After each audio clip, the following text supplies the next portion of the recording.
창세기 37장입니다. 점차 강해져가는 에서와는 크게 대조되게 야곱은 아직도 족장이나 왕, 다스려야 할 땅이 없이 아버지가 살던 가나안 땅에 나그네로 살고 있었습니다.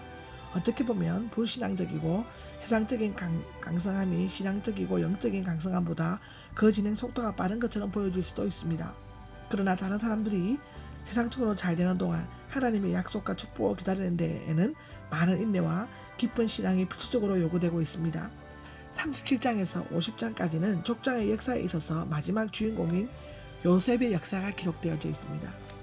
그는 철저히 하나님의 뜻을 따른 신앙인이며 모든 면에 있어서 그리스도의 구원의 그림자가 되어 있습니다.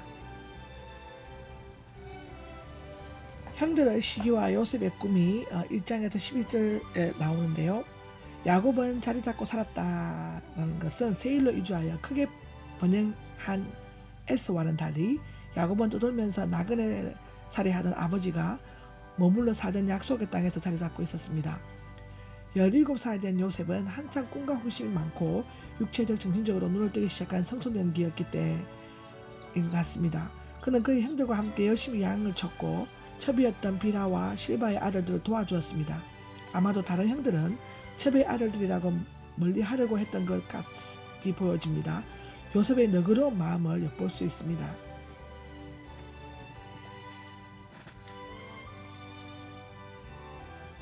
형들은 요셉을 미워했습니다. 그래서 아마 요셉은 형들의 일을 아버지에게 일러 바치곤 했나 봅니다. 아마 그들은 아버지 몰래 가축을 팔아먹거나 서로 심하게 다투거나 다른 사람들에게 못쓸짓을 했을 수도 있습니다. 마음이 올바르고 신실한 요셉으로서는 그런 불의를 그대로 지나칠 수가 없었나 봅니다. 그는 가장 사랑했던 어머니 라헬이 그것도 나이 많아 얻었고 또 마음씨도 곱고 얼굴도 잘생겨서 그렇지 않나라고 기록되어지기도 합니다. 그래서 남달리 왕이나 귀한 사람들이 입는 채색옷을 입혔다라고 기록되어 있고요. 이 소매가 긴 겉옷이라는 뜻인데요. 아마 귀하게 여겨졌기 때문에 귀한 옷을 입혔나 봅니다. 두 차례나 형들과 연관된 꿈을 꾸었다라고 5절에서 11절에 나와 있는데요. 첫 번째 곡식단 꿈은 땅의 일에 관한 것으로서 장차 흉년 때 형님들의 곡식을 구하러 이집트로 내려왔을 때 요셉에게 절하였다는 거였고요. 두 번째는 해와 달과 11별 꿈은 하늘의 일에 관한 것으로서 요셉의 높은 지위와 건세 때문에 형들과 부모까지 절한다는 것이었습니다. 이 꿈 후에 이집트로 내려간 형들과 야곱이 요셉에게 절함으로써 정확히 실현되고 있죠. 요셉이 꿈 이야기를 했을 때 10절에서 11절 보면 야곱은 화를 내었다라고 되어 있죠. 아마도 그 꿈 때문에 형들을 자극하게 되어 좋지 못한 일이 벌어질 수도 있고 또 그 내용 속에 자신도 포함된 것이 황당하고 불쾌했기 때문이었을 것으로 보여집니다. 사실상 이 꿈에는 개신적인 의미가 있었고 앞으로 일어날 일에 대한 예언하는 것이었습니다. 이에 대한 야곱은 그 일을 마음속에 간직했다고 되어 있습니다. 형들은 시기했습니다. 만일 그들이 이 꿈 이야기를 마음에 간직하고 유의했더라면 요셉을 죽이거나 팔려고 하지 않았을 것입니다. 요셉이 형들을 만나러 갔다고 기록되어져 있는데요. 형들은 안부를 알아오라는 아버지의 분비를 받고 요셉은 헤브론 골짜기에서 70km 떨어진 세겜으로 떠났습니다. 세겜은 전에 야곱의 식구들이 살았었고 또한 디나가 역범을 당했을 때 두 아들이 주동이 되어 살인과의 악탈을 자행했던 곳이었습니다. 좋은 목초지가 있었고 야곱의 우물도 있었습니다. 그곳에서 형들을 찾지 못하자 사람에게 물어 24km 떨어진 도단까지 갔습니다. 도단은 엘리사의 기적이 일어났던 곳으로 기록되어 있습니다. 목초지가 아주 많은 것 같습니다. 형들은 비록 요셉을 미워했지만 요셉은 끝까지 그들을 찾으려고 했고 아버지의 분부를 충실히 지키려고 했습니다.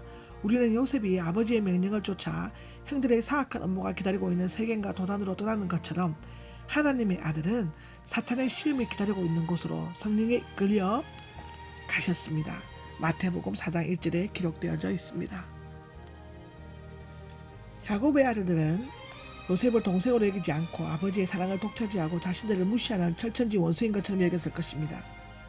미워하고 질투했겠죠. 그래서 자신들을 위해 먼 길을 힘겹게 찾아온 요셉을 죽여버리자고 모의했습니다. 그들은 선을 악으로 갚고 진실을 거짓으로 덮으려고 한 것입니다. 형제 간의 미움과 질투, 시기는 가인에게서부터 이어온 뿌리 깊은 제약이며 형제를 미워하는 자는 살인하는 자라고 요한 1서의 3장 15절에 기록되어져 있습니다. 그들이 요셉을 죽이려고 한 것은 요셉의 꿈이 이루어지는 것을 막기 위한 것이었습니다.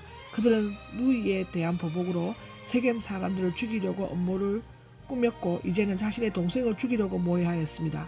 요셉은 꿈을 저지시키려고 한 것은 하나님께서 주관하시는 요셉의 생명과 미래를 자신들이 마음대로 움직일 수 있다는 인간적인 교만과 불신앙에서 비롯된 어리석은 음모였습니다.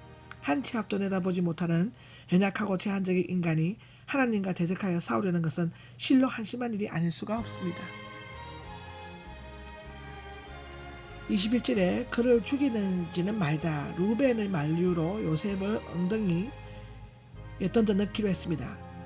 물이나를 저장하기 위해 깊게 파놓은 엉덩이로 보여지고요. 루벤은 다시 꺼내어 아버지에게 데려가려고 했던 것 같습니다.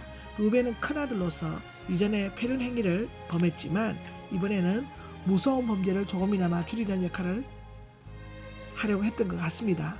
요셉은 액을 하면서 살려달라고 했지만 그들은 미움의 대상이었던 소매 달린 긴 채색 옷을 벗기고 그를 붙잡아 엉덩이 속으로 내던졌습니다.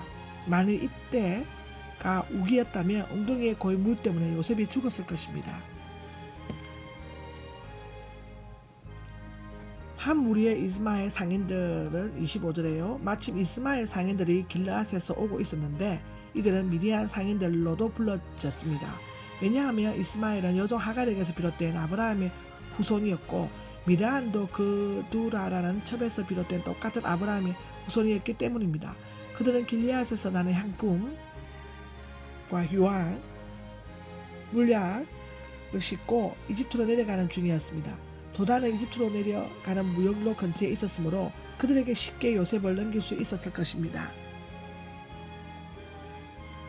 유다가 큰형 루벤의 결정을 뒤집고 제안한 것을 보면 루벤은 비라의 간통 사건으로 장자의 권한을 상실했고 그 주도권은 유다가 쥐고 있었던 것 같습니다.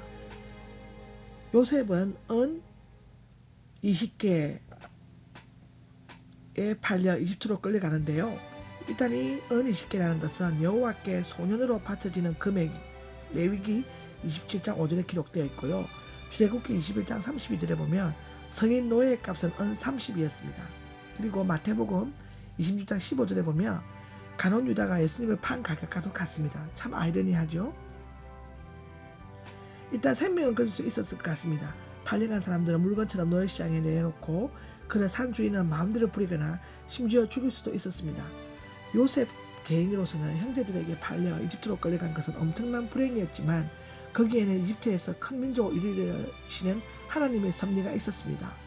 그렇게 하려면 요셉은 강제로라도 가나안 땅을 떠나 이집트로 가야만 했습니다. 하나님께서는 때로 인간의 배신과 불행까지도 자신의 목적을 이루시기 위한 수단으로 삼으십니다. 그렇지만 그 형제들의 잘못은 변명할 여지가 없었죠. 물 없는 웅덩이 무역로가 있는 도단 이스마엘 상인들은 결국 요셉을 이집트로 가게 하는 섭리적인 방편들이 되었습니다.